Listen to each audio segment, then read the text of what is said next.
Antoine, nous sommes dans quel clocher? Alors on est à Villars, qui est une commune de la Vallée Verte. Peux-tu nous décrire ces cloches? Alors, ici on a la cloche la plus imposante, qui a été fondue en 1859 par les frères Paccard à Annecy-le-Vieux. Il faut savoir qu'en 1857, Paccard a concrétisé son déplacement de Quintal à Annecy-le-Vieux. Donc on va dire, sur toutes les cloches qu'ils ont fondues jusqu'en 1989, on a parmi les premières cloches de Paccard. Donc on a la signature qui est ici, autour du crucifix, puisqu'à l'époque c'était pas un logo, pas un blason, mais tout simplement une signature en bas de la cloche. Donc Paccard frère, fondeur à Annecy-le-Vieux, 1859. La date est ici en petite. En haut, on a les inscriptions, voilà, commune du Villars. On a également son nom. Celle-ci s'appelle Adèle Joséphine. Voilà, c'est la plus grosse des trois cloches.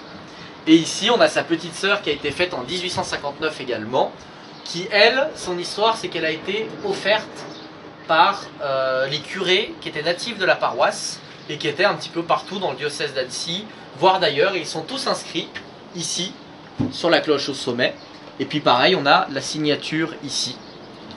Et on a, sur cette cloche-là, on a vraiment un petit peu la cloche dans son jus, parce qu'elle a tous ses équipements d'origine. Le joug en bois, les vieilles ferrures forgées, le vieux battant aussi, qui est là. Et donc elle est vraiment dans son jus, puisqu'elle a son vieux système de tintement, qui allait à l'horloge mécanique qui est encore en place en dessous.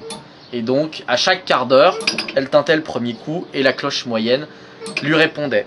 La cloche moyenne, c'est la plus intéressante, puisqu'elle a une histoire. Elle date de 1558. Elle a été faite par Guillaume Melot, qui est un fondeur de Vesoul. Donc cette cloche-là donne le deuxième coup du quart d'heure. Et en fait, cette cloche, à la Révolution, n'a pas bougé du clocher de Villars. Par contre, les trois autres cloches qu'il y avait deux ici et une au-dessus de la voûte, elles sont parties à la Révolution.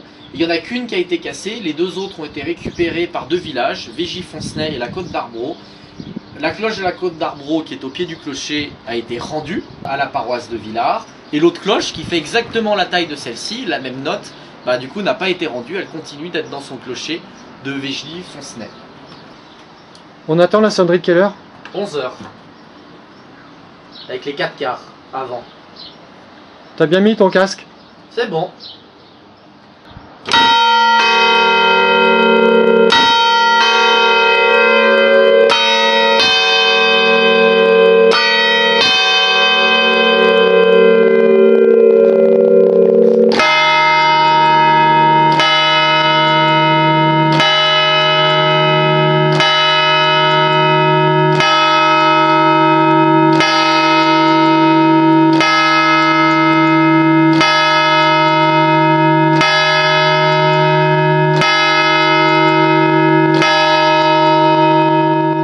Merci.